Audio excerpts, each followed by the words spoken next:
All right, we have our friend Mohsin here. He is a nurse. We'll let him explain the rest, and we welcome you on board today. How's everything? Yeah.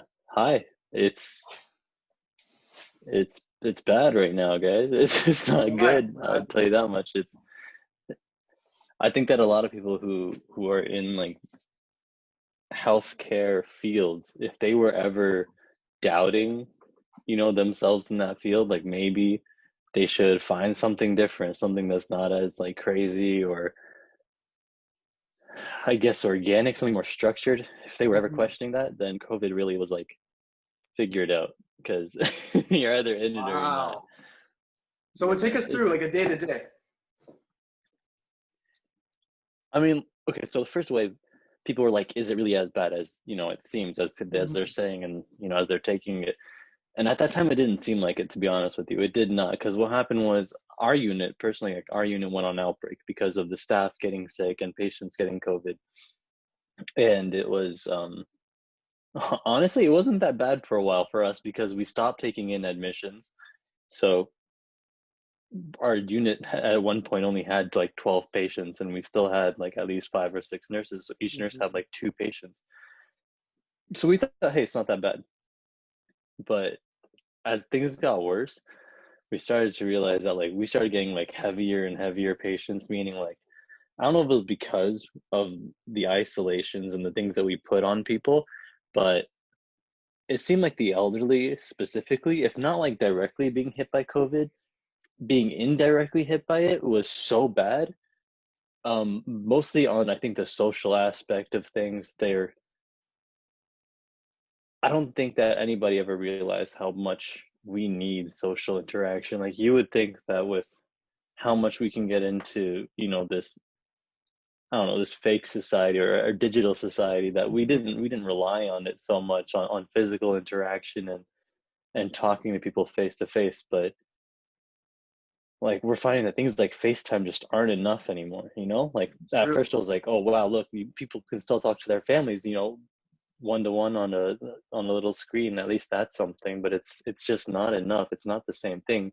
Patients, old people that are confused and lost, don't know where they are. They're just crying out for someone to stand there, hold their hand. They don't want to be Wow. alone. They don't want to feel nothing. And it's like the nurses don't have time either. And people that we used to have walking around the hospital, like volunteers and stuff, that would talk to the elderly. Even back then, they had so many to talk to that they would spend like maybe an hour tops or whatever with the patient. Maybe it was 2 hours. I'm not sure exactly because I was too busy to notice.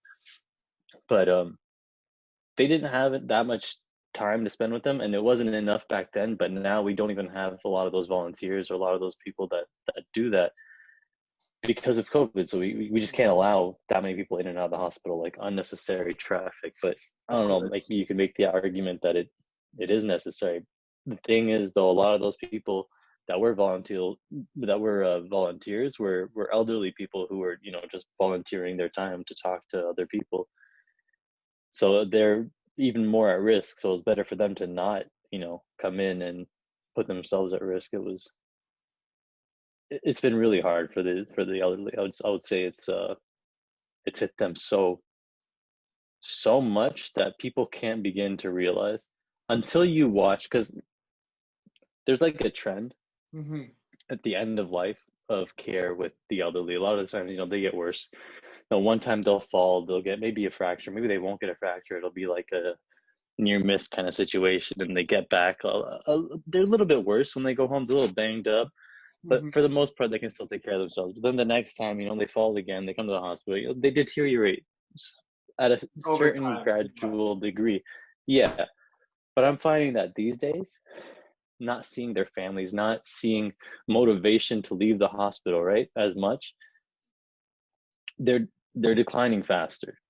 They're declining faster, and there's this I don't know, maybe this is just a theory of mine, maybe it's not really what happens, but it's just like a trend that I noticed or I think is happening. Because like with the grain of rice, with just my perspective, I guess I don't do like actual research on this stuff or studies. It's just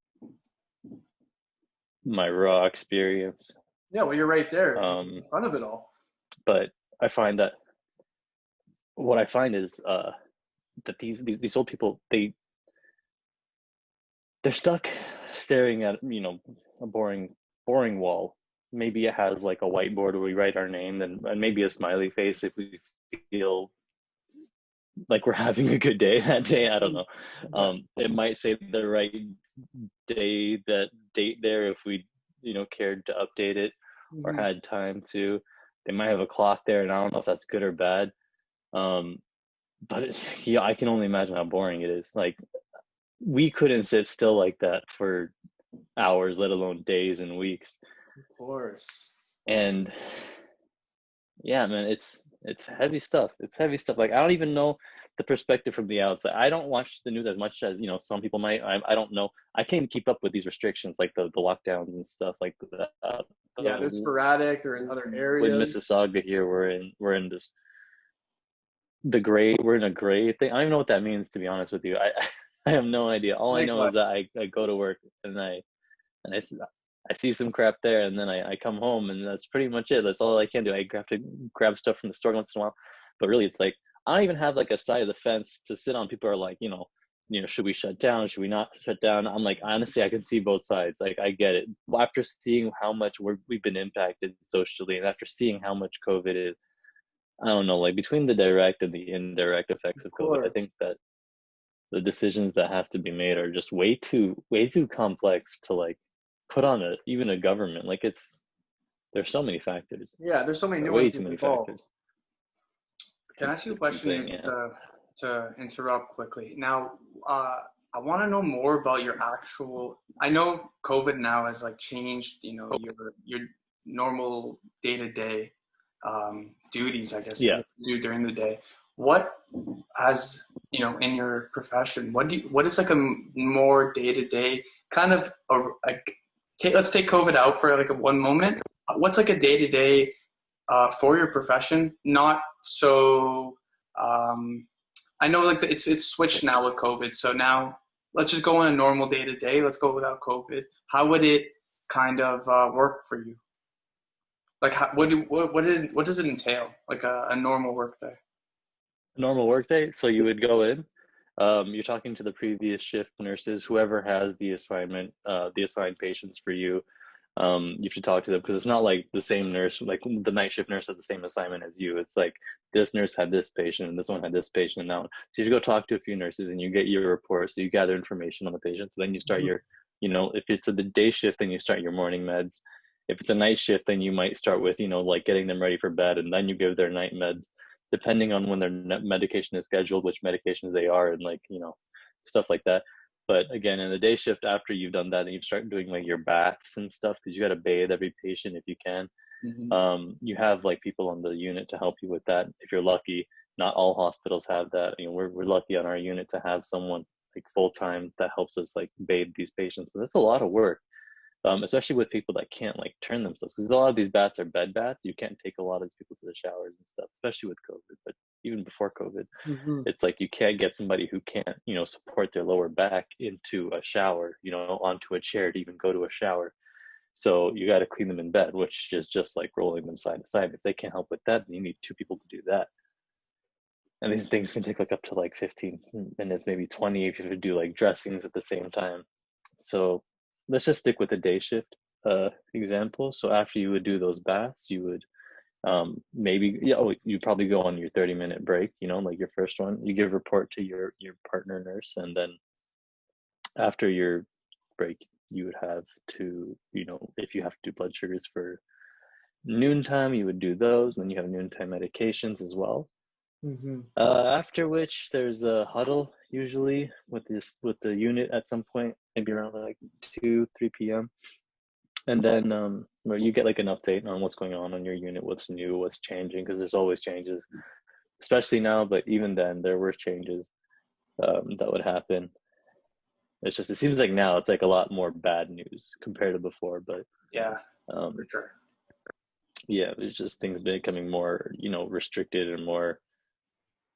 I don't know. It's just, I don't think in any other profession it gets like, the job becomes harder day to day. Nothing else changes really. You don't get paid more. You don't get, put into a higher position. It's just the responsibility becomes more, and there's no other difference. It's just like work harder. That's it. Really? Anyway, so then that's how it feels, kind of, honestly, because I don't know if I'm selling out like healthcare, but No. it feels like sometimes like we're thrown under like the pressure of it all. It's being like the people that are taking a lot of the brunt of this. It sucks, man. It's Of we course, it's have tough. like let's say we have a busy day. Like these days we have busy days because um I'm so sorry. I didn't even finish the day-to-day thing. Let's just go back to that for a Oh, second. no I'll get worries, back no to that. worries. I go on tangents all the time. It's a habit of mine. So after you do like the meds at that time, you would, take care of whatever wound dressing, stuff like that you have to do. You got to communicate with doctors and stuff if like, something's deteriorating with the patient. Communication like that with like other disciplines too, like dietary staff, the Mhm. physiotherapy, all these other people. And eventually you'd go on your lunch break, which is like an hour long, and then you come back. Um, at this point, I don't know. I feel like the day should be done. Like you're exhausted. You've been working from like 7 to like 3, 4 p.m. and you're super tired, but you still have to work until like 7 again. Like it's a Wow. 12-hour shift, right? So it's like So you're so every tired. shift's 12 hours? Every shift is 12 Every hours. shift is 12 hours, so it could be midday, or I mean, sorry, day shift or night shift. Exactly. Okay, okay. And Yeah, now, so you had this. in terms of like now, just to give more context, your unit's just elderly people, or is it people with no anybody? I find that it could be anybody. Yeah, a lot of the Oh, times okay. we get older people because that just happens to be what's in season. Yeah, Like honestly, it's just yeah. it really depends. It comes in waves. Right now, it's a lot worse because of the isolation that the elderly are getting. Like they're deteriorating faster, so we're getting them faster because there's a lot more confusion going about. I think that having like social interaction is what makes each day maybe a little bit different from the last. And when they all start to blend together, people start to get confused, and then they stop doing little things to take care of themselves in the middle, and that's how they begin to deteriorate to begin with because they self-care and getting up, walking and stuff all kind of like falls through the cracks eventually when you're stuck in like this mindless routine that doesn't have social interaction. And I feel like at least and so that's what's causing I believe like a spike in like confusion and the elderly coming into us. And a lot of times they just assume that maybe they have COVID if they're sick now, right? So Mhm. you're getting a lot of people that are just like confused, climbing out of bed, and it makes it worse because they're not in a familiar surrounding, right? So of course they're trying to get up and climb out of bed, and that can be such a nuance for us, or not a nuance. Sorry, that can be such like a nuisance, is what I'm trying to say. Um, just someone trying to get out of a bed that they don't recognize. Yeah, yeah. We're so frustrated, but these poor people are so confused because they have no idea where they are. I had one patient once tell me that like she thought that she was being kidnapped, and like Oh my we're God. over here like this lady's like super confused. She's trying to escape from her bed all the time, trying to climb out, putting her at risk for a fall and a fracture and all these things that we're worried about because that's more work for us. Um, but the whole time this lady is terrified that she's been kidnapped. Nobody told her that she's in, a hospital, she's sick. And even if they did tell her that, it wouldn't like land probably, right? It Not really wouldn't, registering. no. So like it's if when you jump into their perspective, which I think is a dangerous thing to do in this field, it eats at you, man. Like it can easily eat at you and break you I down. always And I think imagine. that yeah, man, it's maybe like one of the most taxing professions you can have emotionally, I would say, if not as well physically, but definitely emotionally. Of course. Can I ask you this? How do you Yeah. separate like your work from your life so you don't go home like maybe feeling really sad or feeling like now like when you're around um, people who need constant care, constant help at all times. How do you like separate that when you're at just hanging out at home watching TV or something? Some people are Or better at it reading? than others. I find that other people are better at it than I am. Actually, a lot of the times, I envy those that can. that can just do the job and then leave and they're fine. They can live their life. They're talking about their outside life while they're at work, which I find difficult to do. I find it difficult to start that conversation at least, because while I'm there, my mindset is stuck with like what I'm seeing. And I find it very difficult to not You're think so about it, occupied. especially like, yeah, exactly. It's like you're overwhelmed with, if you're anything like me, you are overwhelmed with trying to figure out the perspective of someone you're trying to care for, because maybe it's because I'm the kind of person that that isn't very good at, making decisions for myself. So I instead make decisions that are good for other people. And that's probably based on some weird dominance hierarchy stuff that Jordan Peterson would talk about or something. But Yeah. um, it's difficult, man. Especially like any day that I have a shift, that whole day is going to be me thinking, like, whether or not it was just 12 hours and I have like a few more hours to stay awake, that whole time I need to decompress, because there's some stuff that I've seen that day that every day it's a sad story. Like by the time you know all of the patients on the unit, there's new patients on the unit, right? Like we recycle them, or sorry, we cycle them out. We get like new ones all the time, and there's always a new sad story, and it's a lot to know about. It's a lot to have to process. And so some people, they don't do that. They'll just say, oh, that's sad, and they can move right past it. And I'm so amazed by some of these So nurses. They're so strong. It's not even amazing to just me. It's not even just process. It's also the element of having to tend to them as well, right? It's a general necessity. So you're trying to process this and then trying to ground them, and that also led me to another question that I had. You briefly touched upon the indirect effects and the collateral effects that could be involved. So what do you do for them psychologically, especially during this time? there's not a whole lot.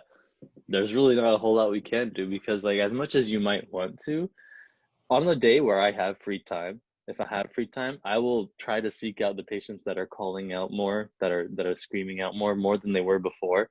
Mm-hmm. People that are what they would call like, behaviors. I don't know if they use that word anymore, but like people who would, exit seeking, who would be more resistive to care kind of things. I try to find those people and try to talk to them. Um, if I can find a day with free time, which isn't very often, but sometimes I do have like an easier assignment for whatever reason. You just get lucky. Um, but it's sad. It's sad how quickly someone can go from seeming like an entirely like lost their mind human being, like they just been screaming all day, and it's like, what's wrong with this person, to being the most articulate, deep human being.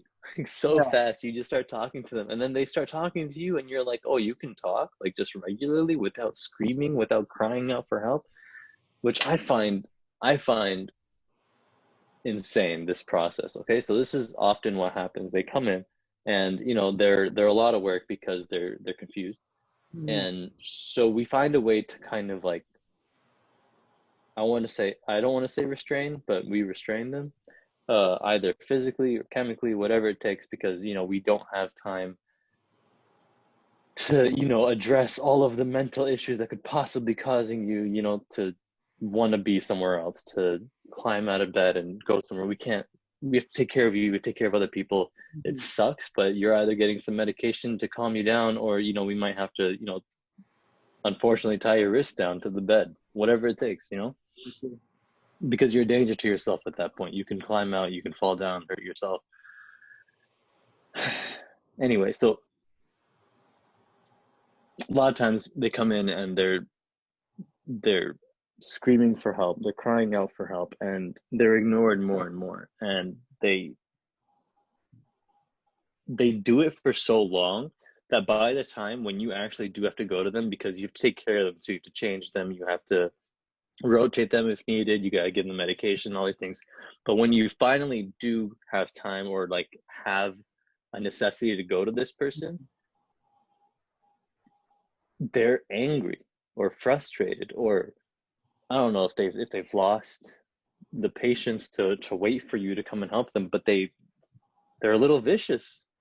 They might snap at you, they might curse, they might swing at you, they might just not let you do what you need to do, even if it's what they need. If they're uncomfortable because they've they've wet themselves or they've soiled themselves in some way, and they need to be changed. And that's all they wanted when they started crying out for help. And you didn't know that because they didn't articulate that because they don't know how anymore. They're just crying out for help at this point. They're mad at you now that you've come to actually do the thing that they need, and they react poorly to it because it's not them anymore. It's not them. It's this angry, emotional thing that they need to get out somehow. So they might snap at you. And then we see that as, oh, this person's aggressive.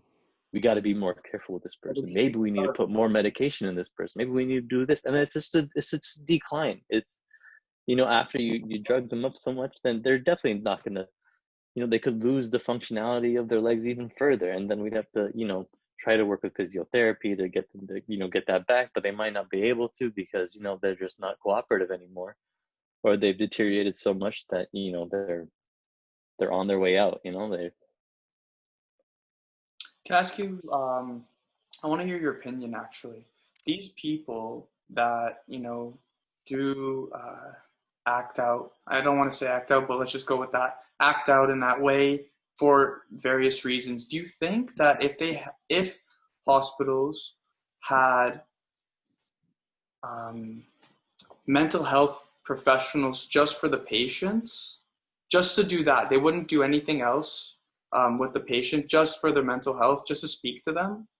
Do you think that would really help? I know with the COVID, it's kind of difficult, but just hopefully we're going to be done COVID soon. So hopefully, moving forward, um, having, even if you don't have like your own, let's say, therapist, maybe there's like a therapist for a separate wing, or every single wing has one. So that therapist can go and speak to people, even if it's for 30 minutes a day, and just, take slots in. What do you think about that? I think it would help. It's a step for sure.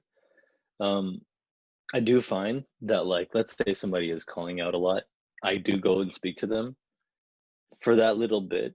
For that little bit, they might be clear. For that little bit, they might be, socially satisfied because they are interacting with someone. They are being a part of the world. Um, but then when I leave, 10 minutes, 15 minutes later, when I have to go do some work, it's like they rebound even worse to like how than they were before you started talking. And I'm not saying it's a bad thing that you talk to them. I can't say that because maybe they won't even remember the fact that you did talk to them, but you won't forget. You'll remember the conversation you had. And I think that makes a huge difference because for that moment, they were again part of society. Of course. Whereas before they might just be kind of strapped down to a table, and by strapped down I mean you might just put a tray on the chair. That's just something that keeps them in the chair, fortunately. So they're staring at a door where people are walking by talking, and they can't go out there and be part of that world. They're just watching, and they want to be, so they're crying out, they're being ignored, and it must be so belittling and so, I don't know, questionable to your own existence when you're screaming out, nobody's listening. I don't know how to deal with that in my own mind. Like, I'm terrified of this ever happening to myself, just watching it happen to other people. It's so much to see. Yeah, you're kind of scaring me kind of right now. Not, no, it's just kind of scary, to be in Honestly, that, circumstance. It's like, honestly, like, and it's normalized. Unfortunately, it's normalized this for me in terms of what I think happens to us when we start to age, and it's so scary. I see I think I see worst case scenarios more than I see what might happen normally. These might be people that are just, actually sick in other ways, and that's why I end up seeing them in the first place. So maybe that's not the normal case when it comes to age. Maybe it's just I have a skewed perspective of aging because of where I work. So I'm holding on to maybe this doesn't happen to everybody. Maybe it happens to enough people that, there has to be some changes made that can help. And I don't think that it's a bad idea that someone could come and try to help these people in terms of mental health, just attending to their mental health. When I worked at the nursing home before the hospital, I found that people who were engaged in some way and given some sort of responsibility, some sort of, I don't know if you'd say duty, or we would give them activities like, not only because some places, when they have to give them what they call Montessori activities, they'll give them like a towel or like a bunch of towels to fold or something, and they'll do it, but it's still mindless and it doesn't feel satisfying. And I don't think you really feel the effects of what you're doing. But the last nursing home that I worked at, it was actually really good. And it was an Italian nursing home. And they got really into involving the elderly with pasta making and making the sauce for the pasta. And they Right. would do this in like big groups. It was amazing. It was incredible. And they would eat that, the whole place would eat it. And it was so amazing to see them tie in something that they're actually going to see later, that I think that to be able to do that on the scale of a hospital would be damn near impossible, to be honest with you. And I can imagine. that's why this time is so crucial for people to realize that this has to end. Whatever it is with COVID, the way that things are now, it's not working, like How do it's you go not. about measures? I'm sorry. How do you go about implementing new measures, or at least project to have new measures to come? It seems like the new measures that come into place are just further and further to protect ourselves, which seem to make, I don't know, the distance between like humanity and these patients further and further, like putting like a shield between us and them and a mask between us and them. It's like becoming less and less human, of a human interaction even between us and the patients, right? Mm. So I have no idea how you even start from here. I think that something messed up with how serious we took it even as a nation. I don't think that we locked down well enough or early enough or for long enough in the first place. And so now things are really out of hand and a lot of what's happening feels like too little too late. So Wow. honestly, I don't have the answer for that. When I hear about businesses that are like, this is our livelihood, like we need this. This is like we're essential too to ourselves, to our Yeah. own futures. We have to feed our families. I'm like, yeah, I totally get that. It totally makes sense to me. And like, there's like, I don't understand people that don't wear masks. I don't want to pick a side there, but I have to say, I don't get it. Yeah. You're It's protecting yourself and other people. Like, Yeah, it seems yeah, it definitely seems to be quite necessary, and even just to do something, to try to mitigate the risk, right? Even if it's shown to help, then just something involved again, like you said, for yourself and others.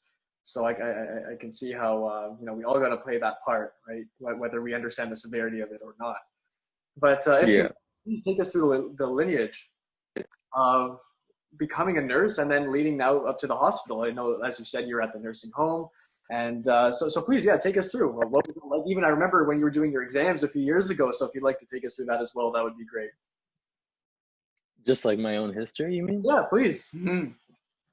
Okay, so um, I went into nursing because my siblings went into nursing. It was really the only reason. I couldn't pick what I wanted to do myself. Um, at that time, or maybe I did know what I wanted to do, but I wasn't ambitious enough to just go for it. By my own admission, when my mom told me that at the time she was like, computer engineering is not going to get you a good job. This is before like apps and stuff all blew up. So I was like, okay, cool. I guess I won't do that. So that sucks. But I always could have gone back, but I think I always held on to like this anger that I had that was like it's all like it was all her fault. That was terrible. I love my mom. That's really bad. But anyways, I became a nurse because of that, or at least I went into nursing because of that. Um, I went up and down too, my opinion of the profession. I just thought it was just a job I could do, pay for my bills, until I figure out what I do really want to do. Um, Somewhere along the way, I did like it for a bit, and then other times it was like not so much. I had deep issues with the profession. I don't want to say because of the fact that it was dominated by females, but I feel like because of the fact that it's dominated by females, it's a profession that has been severely overlooked and it's a group of people that are very disenfranchised in terms of, the work that they do and the recognition and the compensation that they get. Mhm.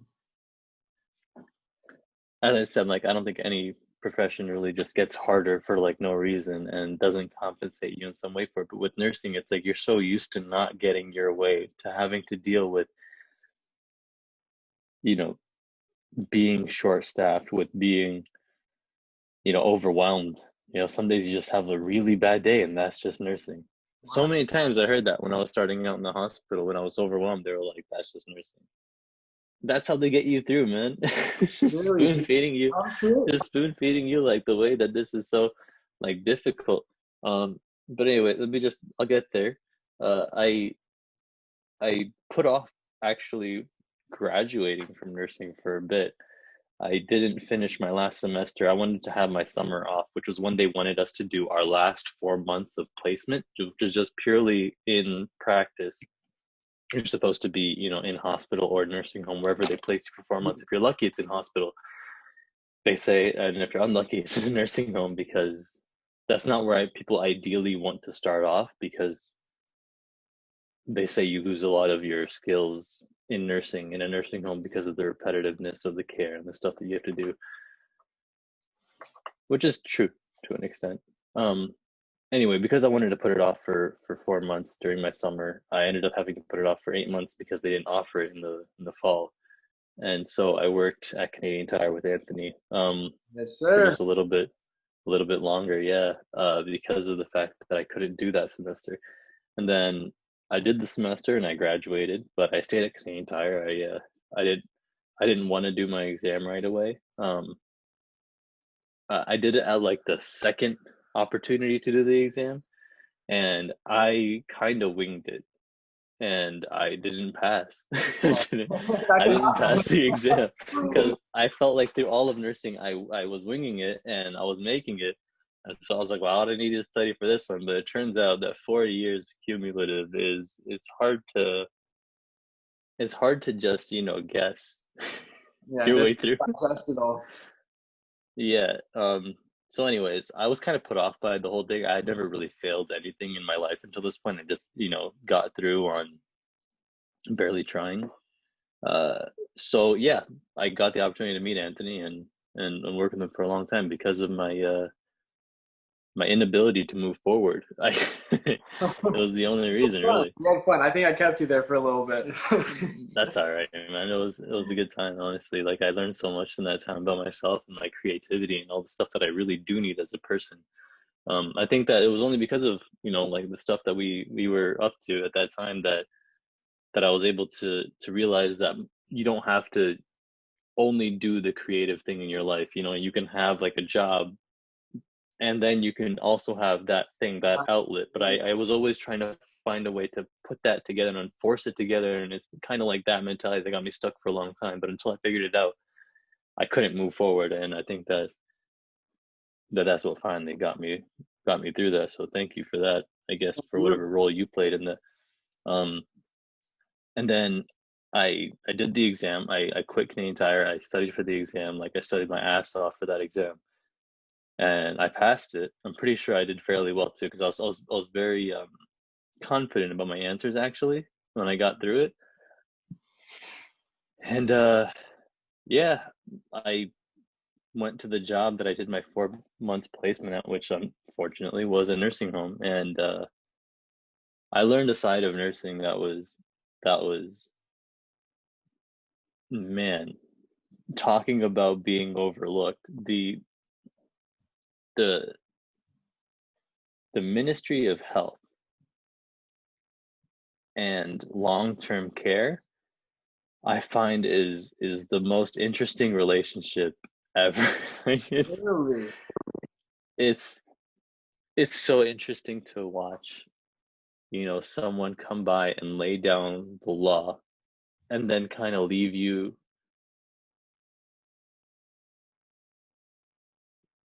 unarmed for the battle that they kind of like set up for you. It's like, listen, these things that you've been doing to keep people like safely in bed. Like at first it was like the side rails of beds. they were like, this is a restraint and it's also dangerous. Try to cut that out. So people that were, organizations that were long-term care homes that wanted to get their statistics up, which is how your funding would go up, did their best to remove side rails from beds. And overnight, the facility that I worked at like dropped all their bed rails to an extent, like except for some family members and residents that would not have it. They were like, no, they need it for whatever reason. They had to sign like a waiver and everything that they wanted this to happen. But like we were, as nurses and caregivers, we were like, that's ridiculous. This is what keeps people from falling half the time out of bed, because they don't know better sometimes when they're sleeping. They might think they can stand up and then they fall down and they get hurt. But okay, fine. If you think it's dangerous, sure, we'll put them down. And so we found a way kind of around it. We put like these little cushions underneath the fitted sheet of the bed to keep people like from rolling out of bed that way. And then they were like, no, that's also a restraint. The Ministry of Health comes by and says that's a restraint. You have to document that you have a restraint or you get rid of it. So we got rid of those too. And it seems like they got rid of everything: bed alarms, chair alarms, everything they could get rid of, they got rid of. And only to make it seem more like a home and less like clinical. hospital or clinical, I guess. Yeah, clinical.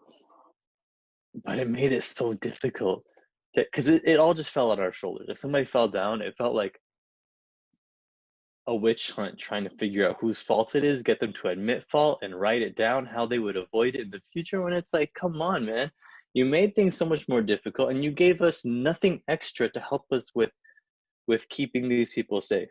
Nothing extra. You gave us nothing in replacement. You didn't give us more staff to like make sure they're safe. You didn't do anything. You just made our jobs harder for no reason. And then you like blame us when things go badly, and it doesn't make any sense. Mm-hmm. And we had to like kind of admit fault. There was this terrible, terrible culture in that place where they would call you down to the office, literally, like in God. kindergarten, first grade, man. And you would see these grown ladies terrified to go down to the office. And I was like, how on earth did they create this culture? First of all, between the Ministry of Health would come by with like these kind of surprise visits, and then they'd be like, oh my God, the ministry is here. And you would see the worst thing that I ever witnessed was they would schedule extra staff on the days that the Ministry of Health was visiting to make it seem like we had things under control more than we did. Wow. And I thought that was evil beyond all reason, because us staff now seemingly having like a decent time because, we have extra staff around, and they don't know any better than to like just pretend this is normal, right? They wouldn't go to a ministry person and be like, by the way, this is not how this is normally. They've been like given the fear of the ministry by administration that these people are coming, they're scary, they're going to come and they're going to make sure that they point out everything that's wrong with us. And so people are scared of the ministry, which is supposed to be, I think, a resource for how to properly take care of the elderly. Like they should be laying down, or like it should be more of a relationship where it's like, oh, hey, by the way, in this circumstance, how do we take care of them? Yeah. And then they give you that information. But instead, it's more like this scary evaluation, and it's not the way that healthcare should be. It's not the way that care should be. It's more human centered, correct? I'm sorry? From what you're alluding to is that you're saying it should be more human centered instead of just more human centered and less like statistics catered towards getting more funding and stuff like that.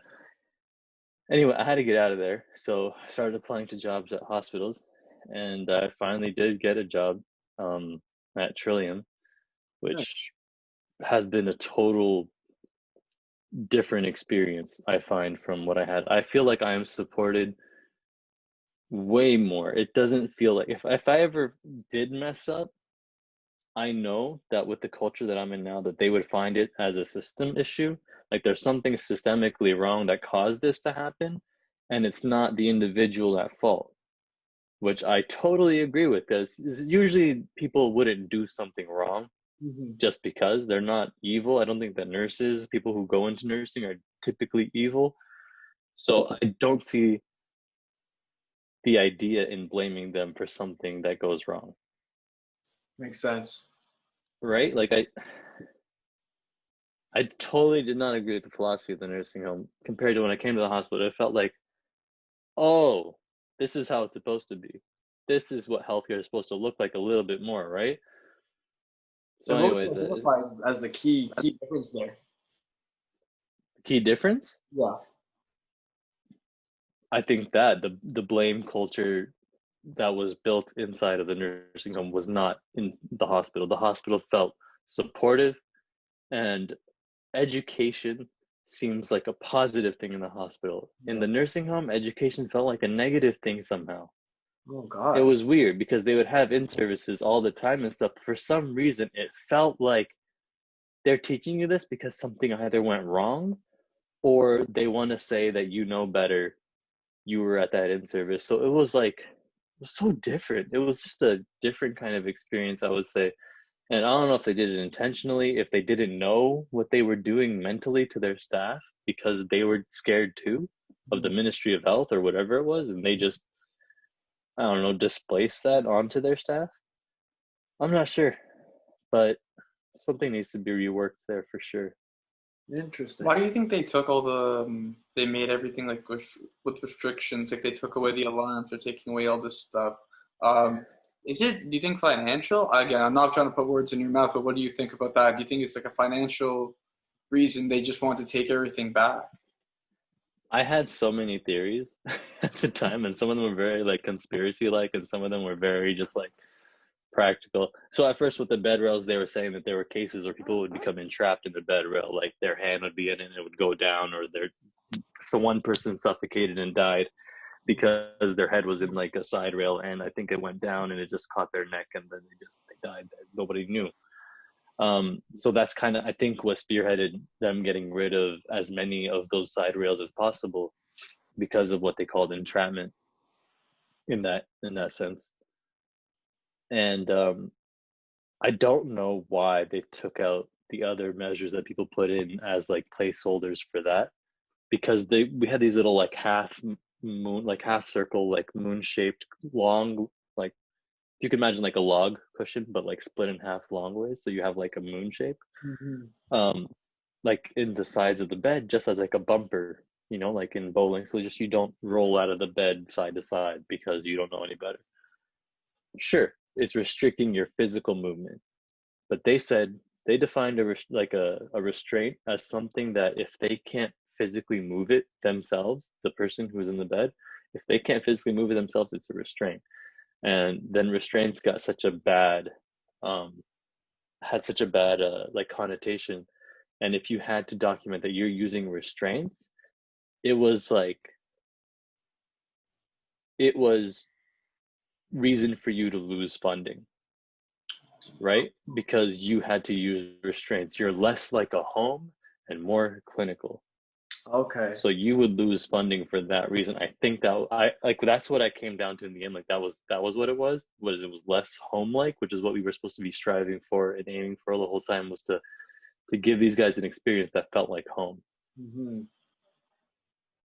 while giving them like so many meds and stuff too at the same time and providing them care. It was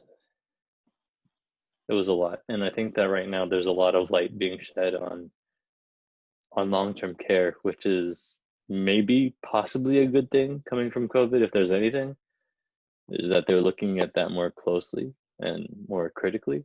Okay. Um, I'm just hoping that if they do put measures in now to protect elderly further, like from how they are now, how the care that they're getting now, if they're trying to make it better during COVID, I hope that when COVID comes to an end, they don't retract that, because there needs to be a new standard for care for the elderly, I think. And I'm not sure if there's just not enough people in the world to do all the jobs that are necessary to take care of these people properly in terms of their mental health and their physical health, and making them feel like they're at home somewhere. But Wow. It's that is clearly it seems to be quite overwhelming, and we greatly respect what you do. And I also wanted to say thank you. I truly do cherish the time that we shared at Canadian Tire as well, and tried to preserve this sense of creativity and Yeah, man. articulability that you showed to me, before I then went off to school. So thank you for that. And yeah, just to add as a note, this man here is incredibly artistic. His thoughtful abilities are remarkable. So we thank you for that. And also, just is there a final note that you'd like to give to people, maybe with in a lighthearted means that could maybe engage people into this type of work, and what maybe people can do to ensure that it is more human centered? I think if you are in healthcare, then if you're not going to, think in the mindset of a patient, then just try to, I don't know, spend some time. Spend some time with the patient. If you have the time, spend some time. If you're not in healthcare, if you don't understand what it looks like to be inside of healthcare, then talk to someone who is, Mm-hmm. or don't complain so much about restrictions, because you know what, this is a new time, it's a new experience for the whole world. And to blame the structures in place, like, there's a lot to take on in terms of all of the people's mental health and all the people's financial well-being and all of the people's like physical and all these other senses of well-being, that it's going to be hard for any government, any body of healthcare to take care of this. It's viruses, man. They're tiny. They're tiny. We can't see them. They're everywhere when we don't know. You gotta be as safe as possible. Of course. If you want to do something like nursing and you're thinking about it, make sure that you've looked at it from all aspects. Because if you don't love this job, it'll eat you. And if you do love it and you get some sort of satisfaction from helping people, I think it could be one of the greatest professions in the world. It can be so satisfying. I, as someone who didn't really want to be a nurse, and still to this day I don't want to be a nurse, think that it's one of the most amazing professions you could ever be a part of. I don't imagine many other jobs where I would feel as satisfied after a shift with what I've done for other people in the world Mm-hmm. than I do now sometimes. Wow, that's incredible, and it's great advice, to people who are upcoming in that industry, and it's definitely imperative to society. So again, we thank you for that. Yes. And Thank you. yeah, that you Sure. shared honestly a lot of insight. So thank you so much for opening that door for us, and just giving us, I suppose, even a sneak peek, because we can't even fathom what it is that you do delve into on a daily basis. And our hearts go with you and the people that you care for, and let's all make sure that we can play a part together, right? For sure, man. So much, man. Solid. Yeah, man.